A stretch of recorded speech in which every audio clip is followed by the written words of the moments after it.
Happy Thursday, everyone. Good evening. This is Letty Garza here with Epic Consulting in this shared space that we have provided with Henrietta Wild Memorial Child Guidance Clinic, because May is Mental Health Awareness Month, and today's Therapy Thursday. This is the last Thursday of the month, so we're wrapping up our 4 parts. This is part 2 of anxiety that we'll talk about today, and you guys have all been on except for Chris, so if you want to say a couple words before we get started with the presentation, Kanuli, if you'd like to do that, or maybe one of the other clinicians. Just thank you again for having us on. Bittersweet, since this is our last day for Therapy Thursdays, our last time. We'll look forward to doing something, hopefully maybe later this year.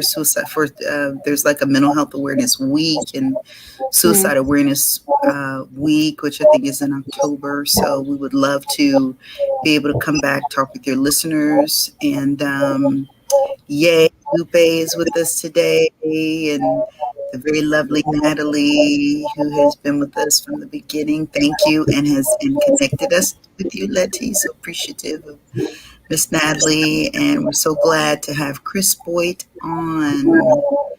So, all right. So Chris will be our presenter today, and let me get the slides up, and then we can get started. Not like that. Hang on just a second. Should have kept the music. Is still in my head right now. It was a wonderful picture. I should have sent a different one. You didn't know. You didn't know what we were going to do with it. That's why. You didn't. That's great. All right. Here we go. All right. So I wasn't here last week. I'm not sure entirely what we talked about, but this week I wanted to talk a little bit about like where in our brain anxiety comes from, the different, some of the systems that work, and just what some of the research shows about it. And there we go. So I'm really big on quotes. Einstein's one of my favorites, and Seneca is another one. A lot of people are familiar with Einstein. Most people are probably not familiar with the second one. So with Einstein, he said, reality is merely an illusion, although a very persistent one. And it really relates to anxiety in that a lot of anxiety is just worrying about something that might happen, what might come up, what may happen tomorrow, what might happen on that test, what might happen with these people. And it just really, the quote really plays to the fact that what we think is what dictates the reality that we have. And with the next quote with Seneca, he says, we often suffer more in our minds than in reality. So it's like, if you get a ticket for speeding on the way to work, but you sit there and talk about like, well, now my insurance is going up. You start having this anxiety come up about just everything, like, oh, now my insurance is going up, now I don't know if I'm going to get to work, what happens if my boss finds out, and then all this anxiety just comes swollen, and it all comes back to suffering that from our thoughts, from the way we think about it and the way we perceive it. And it goes back to in therapy, I use a lot of research, but I also use a lot of, I guess, physics and just mainstream, like some of the harder sciences. And one of the things that like kind of broke my brain earlier this year was in science, there's the number one thing they can't prove is that anything exists outside of what we perceive, because anything we try to perceive comes through our own eyes, our own ears, our own senses. So the only thing that matters at the end of the day is what we think and how we feel about the world. So if we sit there and we think the world's this dark, gloomy, evil place and everything's bad, then of course we're going to feel anxious, because everything coming at us is a threat and everything is making us panic. So it just comes back to that perspective of like you thinking and believing the world is unsafe, so you feel unsafe, which leads to those anxious thoughts. And it's really a lot of it just comes back to your viewpoint on the world, and it really focuses on, if you want to live in a happy world where things are safe and bad things happen, but you're capable of handling it. It really comes back to what you're telling yourself. And I think in the next slide we talk about a little bit more about that. With anxiety, it's a type of fear. It's fear about what's coming, what might come, and it's okay to be afraid. It's okay to worry.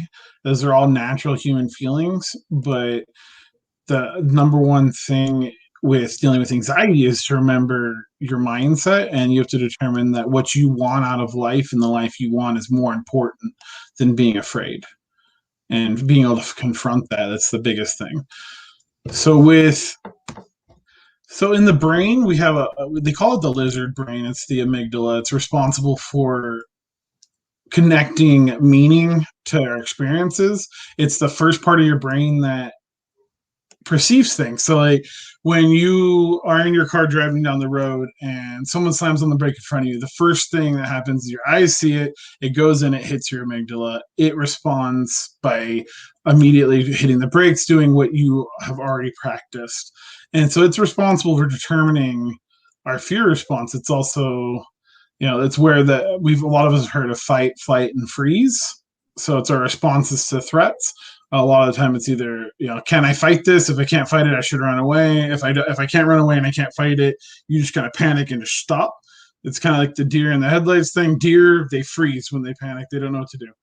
And that comes back to this. And that's, so when your part of your brain gets activated with fear, you start learning like, okay, I'm nervous about this test. I failed the last test. And you start thinking, and a lot of it's, you start triggering that amygdala response because of what you're thinking, because your brain, everything's connected, and so you start thinking and your body's like, I'm in danger, like there's a threat here, like I need to do something. And anxiety, it triggers that freeze. So you immediately are like, I don't know what to do. So you panic. So you avoid it. You run away. You freeze. Like in the moment, like you can't speak in front of like if you have a speech in front of the class or at work or anywhere really, you start panicking. So it triggers that response of like, I'm under threat. So I stop talking. I just stare blankly ahead and I can't respond. And that's why public speaking is one of the number one phobias, which is a really, really bad anxiety. So if that makes sense. And then, so again, with the fight, flight, or freeze. See, there goes my amygdala response. The only responses we have when we feel threatened, those are the only three you have.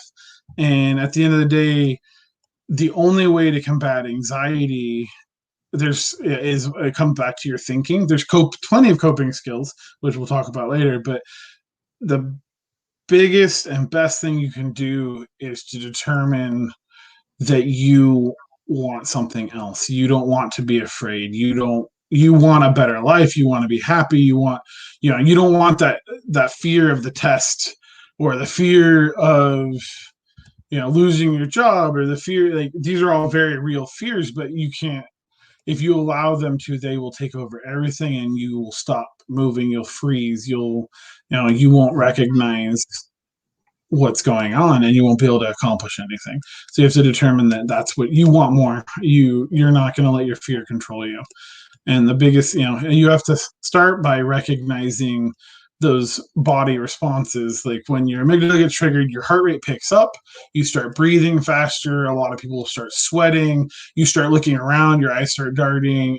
You start feeling that like, kind of like you do whenever you get spooked in a scary movie, or if somebody startles you when they come around the corner, they yell boo at you. You start feeling like this your body's preparing to either fight or run away. And so those are the first things to start looking for. And you realize that that's when you go to thinking your way through it and starting with positive self-talk and saying like, I'm okay. I'm going to be okay. I survived it last time. I'll survive it this time. It's not the end of the world. I'm okay. It's just really starting on the positive thinking. So I have a quick question. As I'm reading, especially this slide, is this something that you discuss with your clients, especially with children, that there are names? Do you name anxiety with them, or do you just ask them to identify like what they're feeling in those moments before you talk about how to cope with them? I'm just wondering, as adults, I feel like if someone said anxiety to us, that we would immediately have a reaction. So I'm wondering if kids don't have the same kind of understanding, or what language do you use to help them identify what these things are scientifically, maybe. Right. So I have a client that I've been working with, and their anxiety, it started out with just being nervous about talking in front of the class. And so the first thing we did is like, okay, so you got a speech tomorrow. How do you start, how do you approach that? And like start talking about like what they're thinking, what they're feeling, when he's walking up to the front of the class, like, how's your breathing? Are you sweating? Like, does your stomach feel tight? Do you feel butterflies? Like, is your heart racing? And just kind of just naming those experiences that they're going through and saying, okay, so, and then talking about the coping skills that help control that, and the thinking that you can use to get through it. So a lot of times with the younger people don't. A quick follow-up, and this is for the whole panel. Do you feel like, because I love all of this sort of like background information about where that comes from, where in the brain this is happening and why it's happening. Do you find that's better? Do you talk to parents about it? Do you talk to the kids about it? I'm just curious how much of this kind of information is good to share, or if this is more better reserved for like what we're doing now, more as like a general kind of a thing. I'll share just a thought I have about that. I think that so there is in order to help people work through anxiety, it's important that at some point they are exposed to the thing that they're anxious about, because it helps to desensitize the anxiety, whatever they're feeling anxious about. And so I think this is at a lower level to be able to address anxiety in its fullness. And that means talking about it, providing psychoeducation about the physiological responses. It's important that we do that.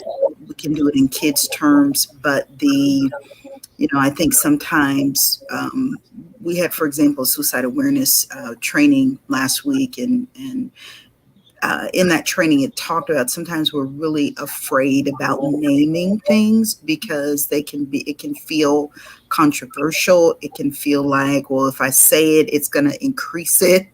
But people feel how they feel. And sometimes what decreases it is acknowledgement of what it is and actually naming it. So as much education as a person can have, whether it's about the biological mechanisms of anxiety or how anxiety makes them feel. Some people, psychodynamic, who have a certain leaning to a particular modality will say, draw what anxiety looks like, color, draw a picture of it. What color would it be? Tell me what it sounds like.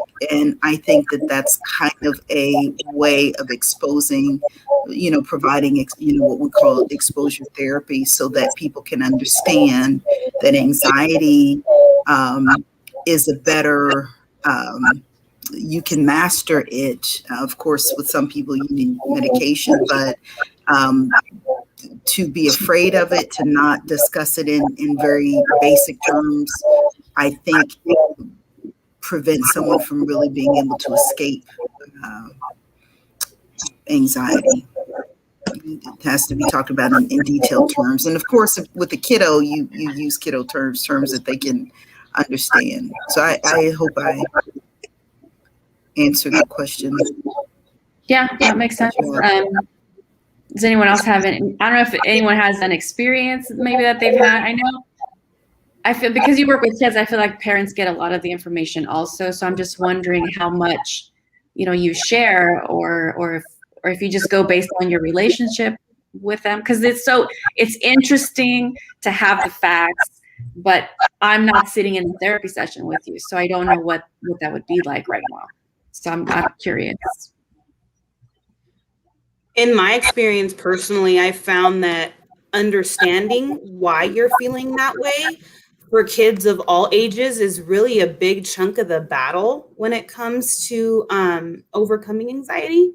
So what Chris is describing in the way that he's explaining things, I personally do explain it to kiddos definitely on their at their developmental level so that they understand it and using terms that they themselves use.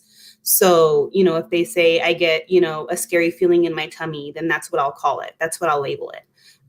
If they say that they get, that they get a lot of thoughts and their head hurts, then, I'll call it, a headache, that kind of a thing. Like I said, depending just on the age of the kiddo, but I do agree with Kanui that psychoeducation is a really big part of treating anxiety. And Lepi, you're absolutely right. Parents do get a lot of the information and they are ones who will understand it better. I find that my parents, or my kids' parents, I should say, are very, very helpful in helping their kiddos understand because they speak their kiddos' language. So they really do a lot for us, or for me. They've done a lot for me as a clinician to help their kiddo understand what it is that I'm trying to say so that they can understand it. Because like I said, that's a big chunk of how I treat anxiety with my kiddos. Okay. Thank you for that. Okay, I'm gonna go back to our slides. I wanted to just make sure that we talked a little bit in deeper terms because we're gonna start going into coping skills. So if there's anything that anyone else wants to share before we start sharing that.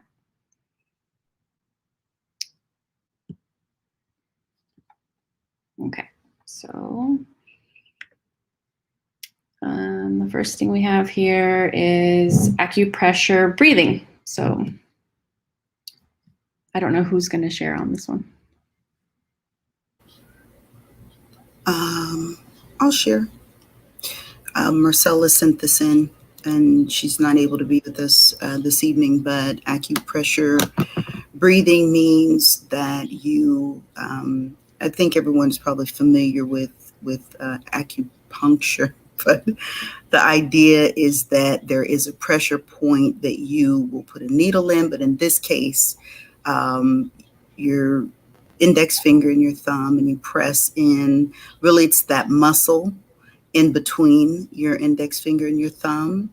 And as you press, you breathe. So if you press, so I'm pressing, and as I'm pressing, I'm breathing in, breathing out, and then I release the pressure point, and then I'll do it again. So that's that coping skill for acupressure breathing. You combine the two.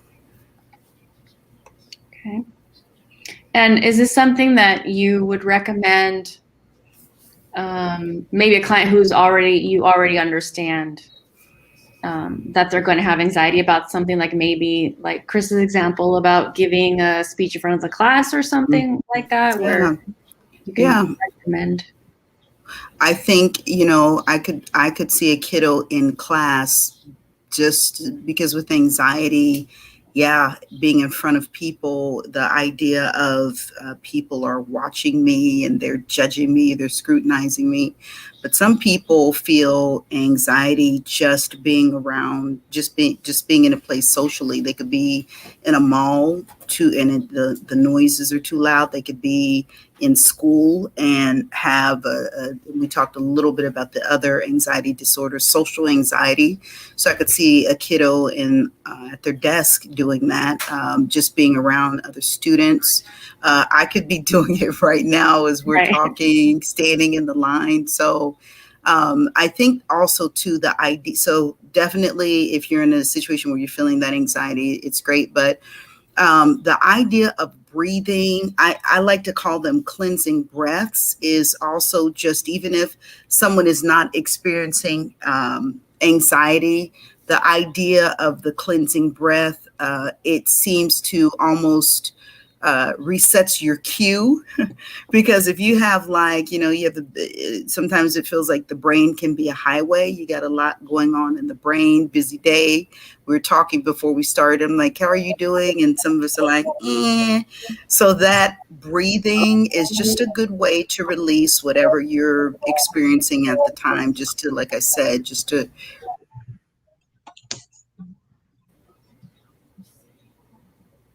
Oh, you're cutting out a little bit. It's good to have any of those things where you can do it and it's just to yourself, right?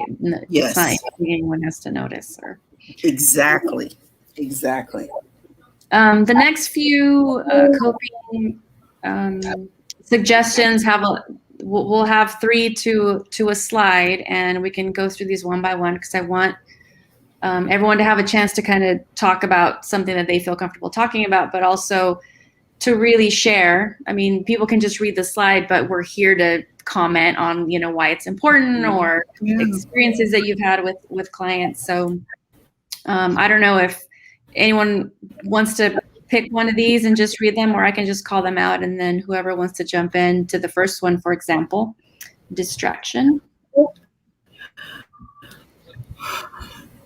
I really like distraction just in general. I always offer that to my clients, or even to myself, because a lot of with anxiety is just your own thoughts that are going in through your head. You start to feel some type of way, you feel afraid, you feel nervous, you worry. And as you're feeling those feelings, you're having these thoughts. So by engaging in a distraction, whether it's talking to someone else, listening to music, watching TV, you're directing your brain to focus on something else instead of the thought that you're having, or the worry, or the fear. So like it says on the slide, a pro is to give yourself a break, your heart and your mind. It's short term, and it's a great way to just get through it right away. I mean, obviously on the con side, it says you can't really do it for too long. You can't watch TV for the rest of your life to just not think about things, but it is good for in the moment, if it's really, really bothering you. So that's one of the reasons why I really like distraction. And can I just add something to that, if I could, real quick? We talked a little bit last week about avoidance. We were like, don't be avoidant, because you'll never learn how to, you'll never learn how to deal with the anxiety. I do want to say, I still think we need to be careful about being avoidant. However, distraction is healthy avoidance, just for a short period of time, because it allows you to just kind of shift your perspective. If you walk away for a second, sometimes go see a movie, take a day, and not necessarily push down the feelings, but give yourself a moment to take a break from it, and then you can, again, I'll use the word reset and address it. So I just wanted to add that with that distraction. Thank you. We have a comment. Chris, were you going to say something? Okay. We have a comment about so I can be very anxious and distraction works. I always fall asleep. So I don't know if these are two different things, or if you're very anxious and then you get distracted, so then you're able to fall asleep. I think Natalie talked a little bit about this with sleeping, but I think it was about something else.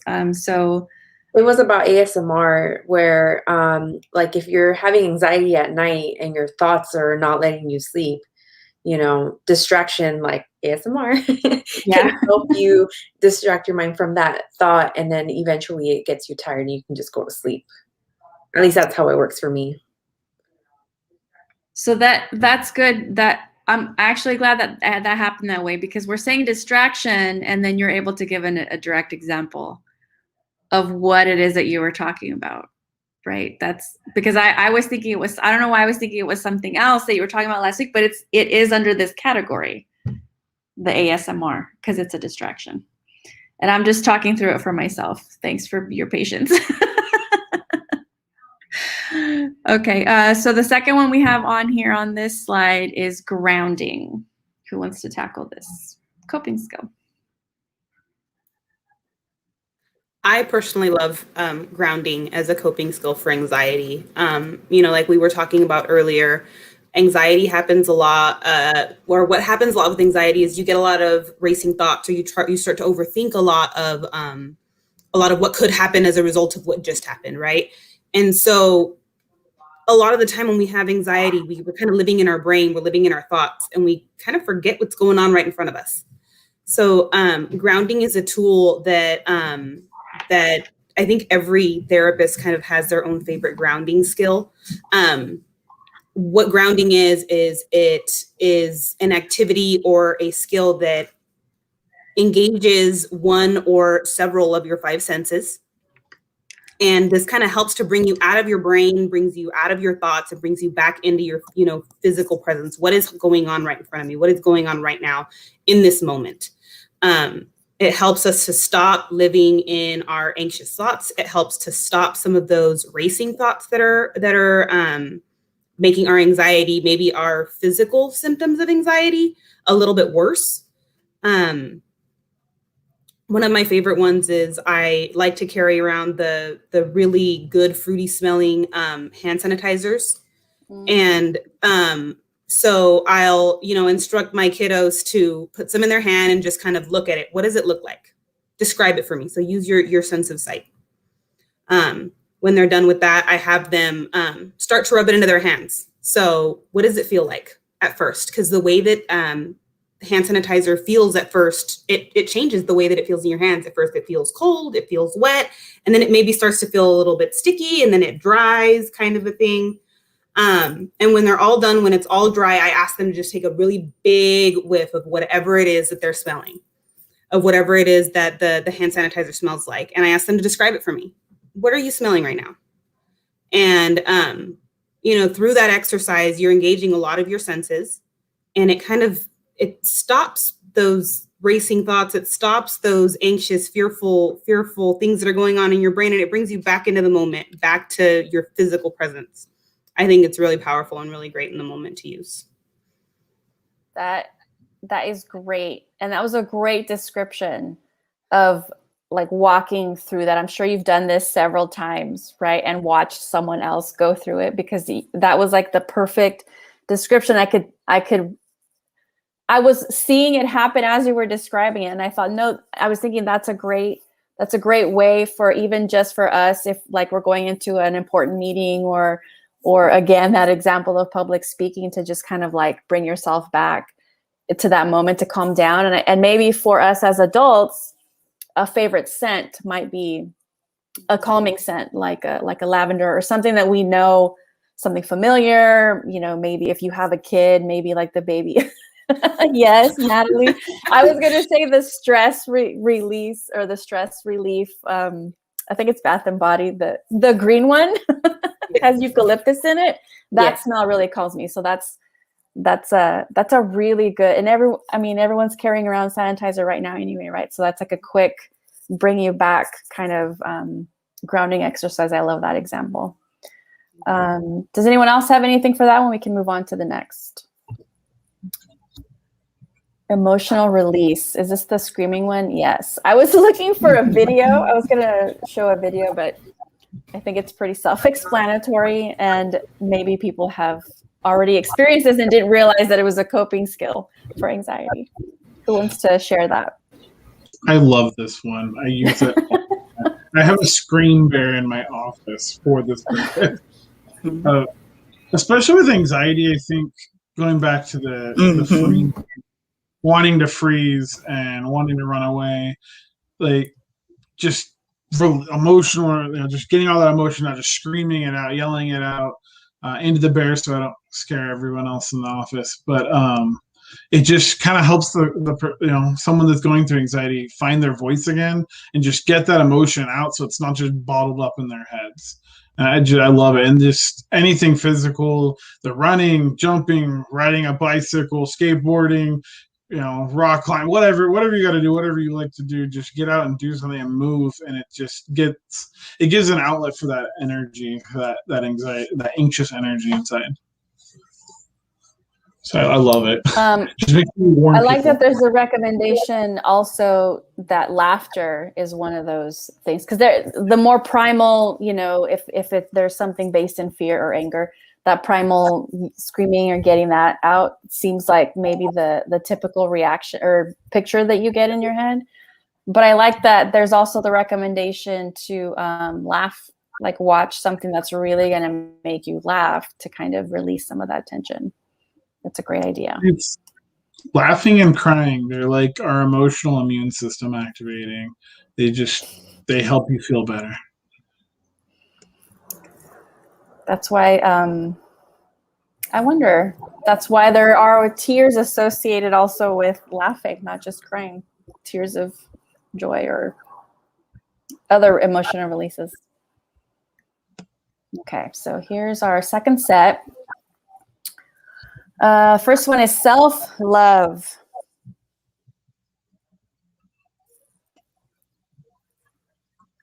No one wants to talk about self-love.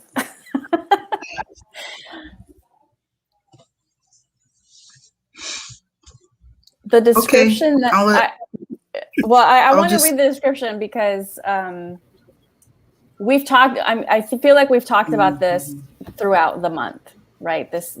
Through the depression weeks that we had, and then now. But the very first thing it talks about here, just massaging your hands with cream, and the idea that we don't. What was it we were talking about last week? Maybe touch. about your toes, about clenching and then releasing your toes and not being in tune with, like, really in tune with your body. So something as simple as, to me, massaging your hands and really like working in a lotion feels very indulgent. Mm-hmm. Mm-hmm. Making your bed is an amazing therapeutic thing, because even if the day is horrible, at the end of the day you go home to a nice made bed and you at least accomplish that. It's an accomplishment right off the bat. So productive for sure. Is that like an act of love to yourself, Chris? Oh yeah, there's nothing better. Okay. On the cons for this one, about it being really hard to do or feel superficial, how do you talk through with a client or with parents or adults? How do you talk through making sure that you realize it's not? How do you convince people that it's not superficial, To do it. that you're not just going through the motions, that it's actually self-love? I'd like to hear from you guys, but I kind of like the quotes. Oh, go ahead. I'll just share this. I like the quote that Chris shared in the beginning that spoke to, and I don't remember the exact verbiage, but it speaks to, yes, you're feeling these feelings, but you have to kind of create the life that you want. I can't remember the quote, but at some point, it's called behavioral activations.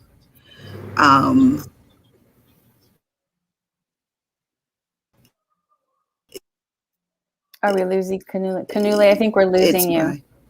Sorry. Okay. I'm sorry. We can't hear what you're saying. Glitchy world. Yeah. Okay. Lupe, were you going to say something? Yeah, I was just going to mention that I think self-love looks very, very different for a lot of different people, especially, when we go and we examine what self-love looks like across age groups. And so, for our little ones, they might not understand what this quite means for them yet. So for my little ones, I kind of have to explain to them, sometimes it's okay to just go get yourself a little piece of chocolate, and a lot of the times I find myself explaining to parents, this isn't just an excuse to eat chocolate. This is something that makes them feel good. So they're going to allow themselves to do that. So yeah, I just wanted to make that comment that it looks very different across age groups. And we do have to get kind of creative when it comes to teaching our little ones what it looks like to really care and give yourself something or allow yourself something that will make you feel good. Yeah. I think the ones that are harder to teach self-love to are teens, because they're more in, with negative thoughts and stuff. And so with them, I have to do a lot of repetition and repeating it to them over and over again through sessions until I can kind of finally get them to start maybe heading in that direction. So it just takes a lot of patience. That makes sense. Yeah, and I myself had a hard time with the whole self-love thing for a long time until grad school, actually, when one of my instructors said, you can't pour from an empty vessel. So it's fine. It's fine if you want to help people and you want to go out and help, but if you're not okay, you're not helping anyone. And taking care of yourself and doing things to help you feel okay and feel in control and feel, well, helps you do the things you want to do to help others. So it really goes back to that. You have to make sure you're charged, otherwise you can't help anyone. Yes, thank you for all of those great comments. But Chris, definitely everyone has to remember that, especially adults. The whole idea of pouring from an empty vessel. If you're a parent, right? Like if you're a teacher, if you're going through it, I have a lot of teacher friends, and they go back, they revert back to that a lot. They talk about that a lot, and they have to remind themselves they can only do so much if they're not taking care of themselves. I also want to take a moment to recognize the lovely baby that joined us. Hi, Isaac. Okay, thought challenge. What does this mean? Who wants to share out a little bit about this?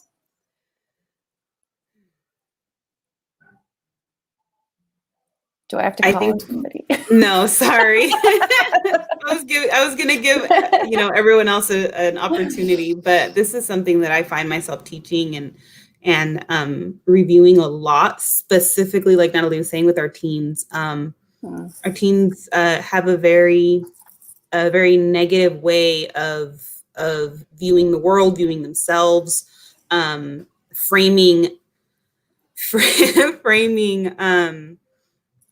just that their perception is kind of skewed toward the negative. So whenever we're challenging or using thought challenging, we have to think about what it is that what thought just crossed our mind. So sometimes, you can walk past a mirror and look at yourself and think, oh, wow, like I look heavy.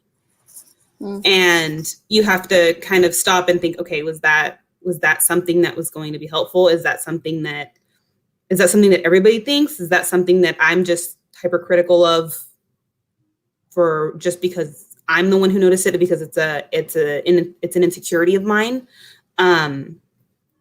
We have a lot of kiddos who are self-conscious about their appearance.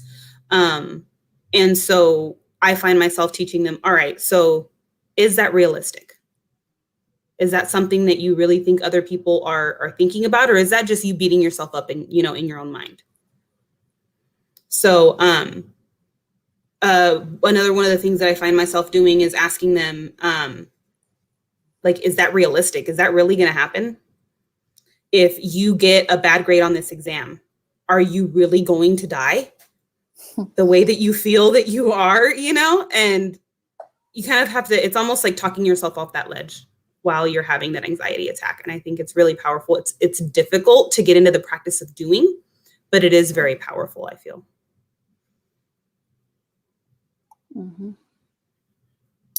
Okay.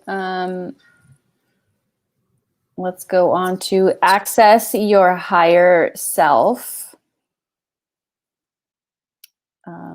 This sounds like it's maybe along the lines of the thought challenge in terms of this higher order, higher level access to those kinds of coping skills. I don't know. Can someone share this? I'll just read it real quick. Help someone else smile at strangers. See how many smiles you get back. Pray, volunteer, do randomly kind things for others. Pet dogs at the local park. Hope they don't bite you. Join a cause. I think it's the idea of you're focusing on things beyond yourself, which can be very difficult because when you are dealing with, a mental illness, or you're just in a space in your life, you can't help but to be thinking about yourself. And I think accessing your higher self shifts your perspective from it's all about me to it's not just about me. I'm not the only person in the world. Sometimes it helps you to know that I'm not the only one going through difficult times. When you go feed someone who's homeless, you kind of recognize that your life isn't the crap hole that you thought it was. So there's a theory, Adlerian theory, and that's kind of his spin is giving to, society. Like building society. So that's what I'm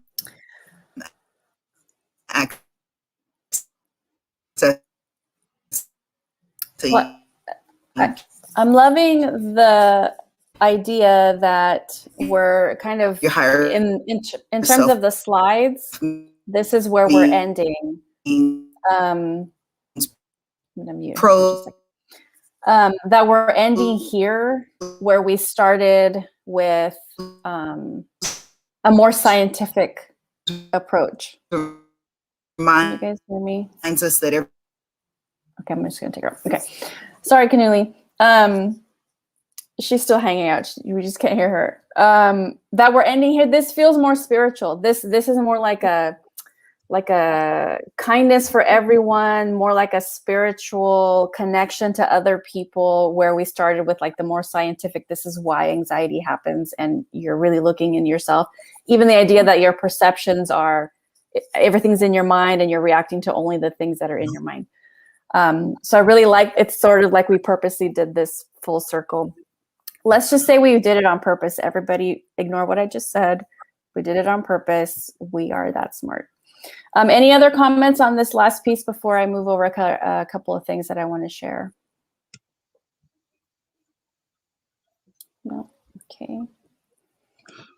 Let me stop sharing this. Okay. There were a couple of other coping skills that were, this one, I think Natalie, you sent this one in. Yeah, so I wanted to kind of mention a little bit about panic attacks, because that's like a big thing that can happen with anxiety. I mean, not everybody gets them, but I know, plenty of people do, and they can feel very scary. Sorry if he makes noise. He's agreeing with you. Yeah, you're agreeing? Okay. So panic attacks, it's this intense fear and intense anxiety that can take over a person who has anxiety. It feels like you're dying almost. So it's what we would call a crisis when you're having anxiety. So something that can help with managing a panic attack is to eat something sour, because it's like what we discussed in the previous slides, grounding yourself, distracting yourself from the panic attack that you're having, so that it doesn't escalate or get worse. In reality, panic attacks don't last that long. They go by pretty quick, but they feel like they're taking forever. So eating sour is something that people can do when that time is coming or while they're having it, so that it can help them, diminish it as quick as possible. So that was something cool that I got actually from my best friend who's also a therapist. She does that for herself, and it's something that she suggested to me. So I was like, you know what? I need to mention this. So, but I'm also going to give her credit for it. No, that's great. That's really cool because I think it'll help a lot of people kind of, well, one, recognize that that there's something they can do, and maybe even preemptively like carry something around with them if they know that there's someone who's susceptible to that or they've experienced that. And so we have a comment here that's so helpful from Adriana Sanchez. It probably is helpful, like you're saying, it's something that helps ground you anyway. So if you're someone who does like those things, then just for like a quick, kind of like with the sanitizer. Yeah. But that's great that it's something that you can even say could be specific to panic attacks and people who suffer.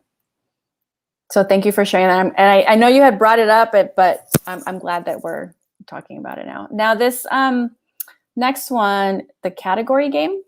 Oh yeah, that's another one that I like for panic attacks. And that one for me is more like when the thoughts are racing leading up to them before happening.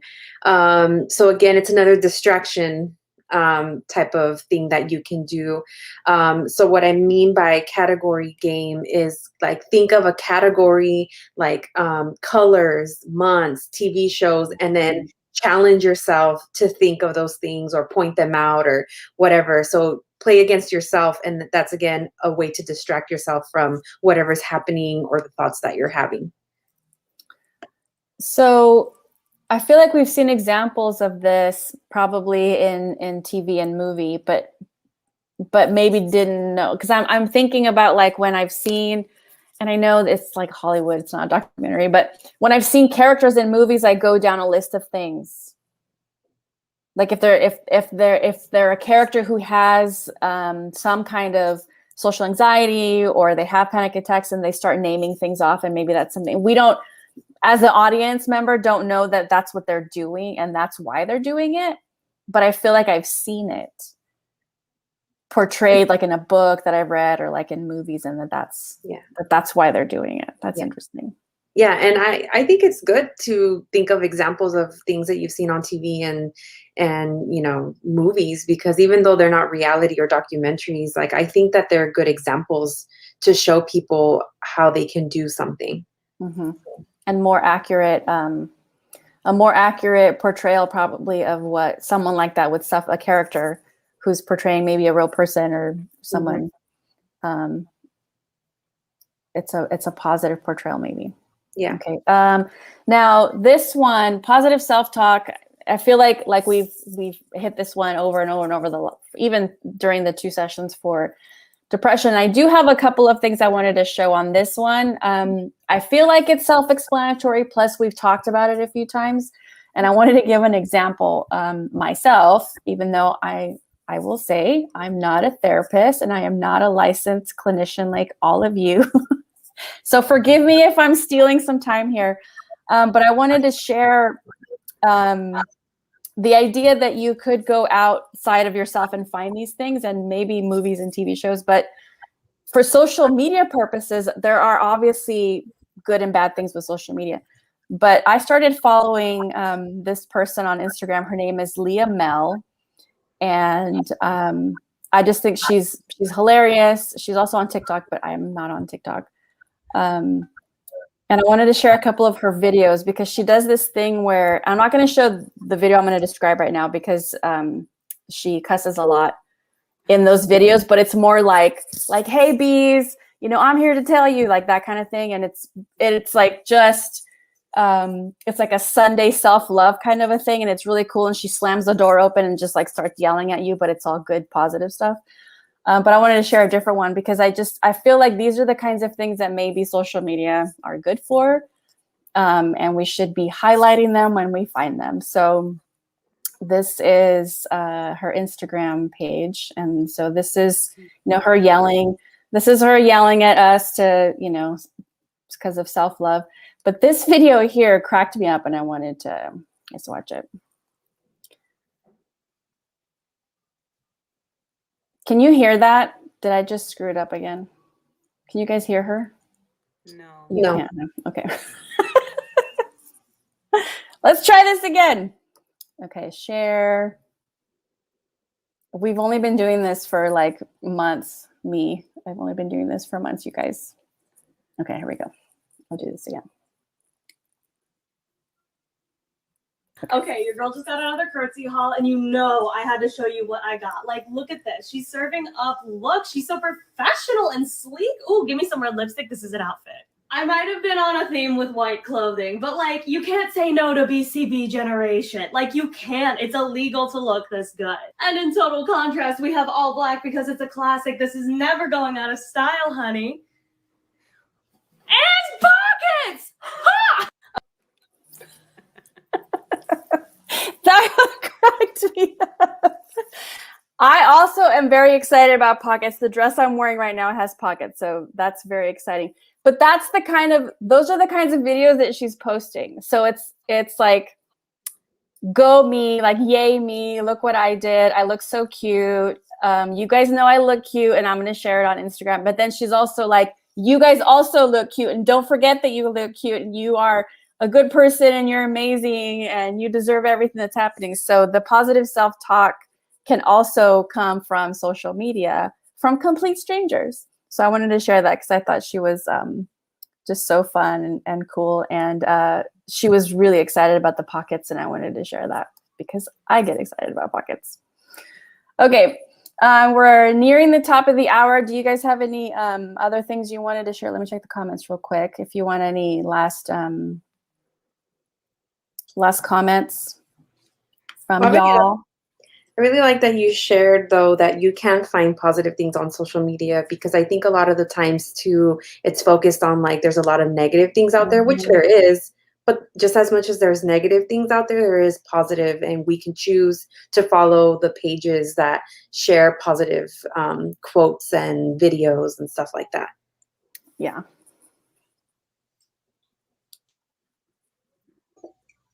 YouTube Here for it fun. is. Yes, you do. So Sour Patch Kids in stock at the McCrow House. Those are just yummy. I don't know if they would snack. I think I would be complacent if I just kept eating a bunch of Sour Patch Kids. We do have a serious question here, so let's recenter. How dangerous are panic attacks, and are they hereditary? They're not dangerous at all. I mean, it's just a reaction that your body has to anxiety, but they're not dangerous at all. Like I mentioned before, it feels like you're going to die. That's exactly how it feels.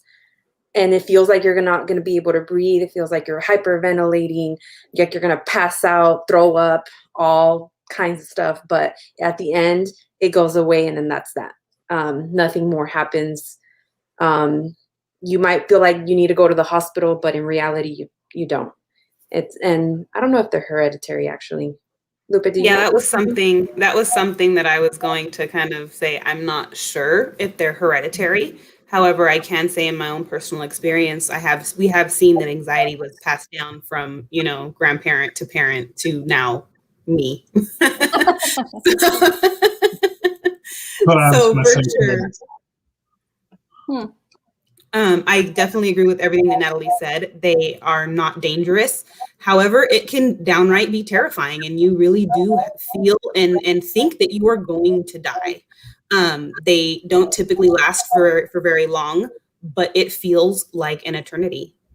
But using some of our coping skills and like we were mentioning earlier, that recognizing it is kind of half the battle.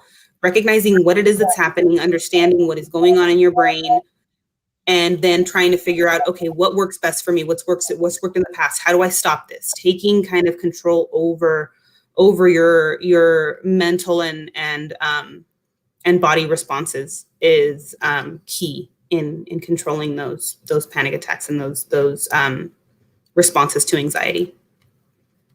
And another thing, panic attacks are not something that you do on purpose. It's not something that you are triggering on your own. They're not something that you can stop from happening. If they happen, they're going to happen. I mean, you can control them once they're happening and they're starting, but it's not something that you can say like, okay, I'm cured of panic attacks. They just come, and I'm going to be honest, I've gotten them, and so, nobody is perfect to where it's like, I'm not going to get one, you might never, you might get them often, but this doesn't mean that something's wrong with you if you do.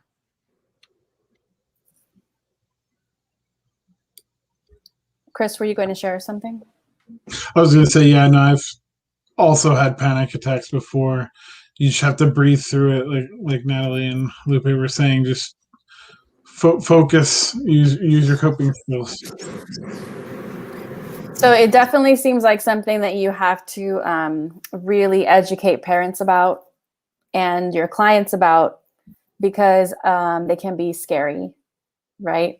And, Oh, yeah. And then the aftermath, I feel like, is probably that recovery is probably, because they feel like they've experienced like a traumatic event. So is there like so you're like coping skills for the actual lead up and then the attack itself, anxiety also, and then after, like, so then there's the coping after, like the recovery, like how do you deal with that? Is there something where it's like a 3-step process? Do you walk them through, is there a PDF that you have people, like what? Let's just talk about we'll just talk about this particular thing with panic attacks before we close it out, since we're talking about panic attacks. I think that everybody's experience, I guess, coming off, or kind of once the panic attack is over, I think everyone's experience is different. I've had a lot of people who tell me that they're just so embarrassed that they reacted that way. They feel like people were watching them, and maybe they made a fool of themselves, or how embarrassing, I just did that in front of everybody, I freaked out. I think a lot of the time I find myself trying to teach my clients how to kind of give themselves a little grace, kind of how to allow themselves to be okay with the fact that, you did just have a pretty big panic attack. You might have been in front of people, you might have not been. A lot of our clients judge themselves a lot more harshly than even others could. So really giving themselves that permission to kind of let it go and say, you know what, it happened, it's over, and I'm gonna move on. I'm gonna keep going. Yeah, for sure. Allowing yourself to rest, because they can be very draining. So, if you feel tired, take a nap, rest, and that's okay. Okay. And it's okay to ask for help, to ask for support. I know that right now, because the kids aren't really in school, although some of your kids might be back to class, because some of the students have been back on campus for a few months already. But it goes back to like that educational piece, right? So not every teacher is informed or trained when it comes to all of these things. So it's really good for the school sites, the districts, the parents, for everyone to kind of really be on board with what's happening, what's possible, and what kind of supports students need. Because you don't want them to then also have like the after effects of, if there are any kinds of events or anxiety or depression or any mental health issues that are happening, that they don't feel uncomfortable about it at school. Or the fear of even going back to class. Like, I just had a panic attack and I couldn't be in there. What if I go back and it happens again? Yeah. Now you guys have such a difficult job. Thank you so much for the work that you do, and that you've committed that training to helping children specifically. Like that's such a huge, it's such a big deal. It's such a huge undertaking. And then I'm grateful that there's also a space for this to happen in Delano, I mean, it's a rural community, but it is the second largest city in Kern County. So, there are a lot of people, there are a lot of children that need this kind of support. So thank you for that. And I absolutely appreciate this partnership, and Kanuli and I will talk about whether or not, or what's possible for the second half of this year and what we can do, because I think it's important to have these conversations in this public space, just for accessibility. You know, people may not know that there is a clinic in Delano because maybe their kid doesn't need those services at the time. But it's always good to know, because if there's opportunity for them to support financially or somehow in the community to advocate for whatever it is that you're doing in the community, I think that's important. Richard says, thank you so much. So I appreciate that, and I appreciate the partnership. Quick reminder for everyone that here's the phone number. If you want more information, you can call the clinic. I did not save here, I'll just type it out real quick. Child Guidance Clinic, and it's .org. It's just that easy, people. Here's the website. For more information, here's the phone number again. And a quick reminder that May is Mental Health Awareness Month. So we're just doing a tiny part here. There's obviously tons of things available online in the community, all over social media, wherever you get your updates. I also want to remind everyone that it is Asian American and Pacific Islander Heritage Month as well. May is also, I think, Jewish Heritage Month. There's a bunch of different ways that we can celebrate all the different months of the year. But this is one I want to call attention to. Being in the area that we live, especially in Delano, we've got a huge Filipino population. I just feel like anytime we can call attention to support our communities, I'm going to do it. So there's that. Take that down. Thank you again, everyone. There's another comment. Okay, here's another. I want to give all the thank yous while we're still on. Thank you for all of your time, what you do for the kids. This was awesome. Thank you, Adriana. And we will be back in touch with everyone as soon as we can. Thank you again to you three. I will be in touch with Kanuli since I kicked her out. And have a great Memorial Day weekend. I know you guys are getting a little bit of a break, and anyone else who gets a break this weekend, remember our fallen veterans this Memorial Day, and have a safe and maybe productive weekend. I don't know. Right. Thank you, everybody. Thank you so much for this opportunity. Bye. Thank you, guys. Bye, Isaac.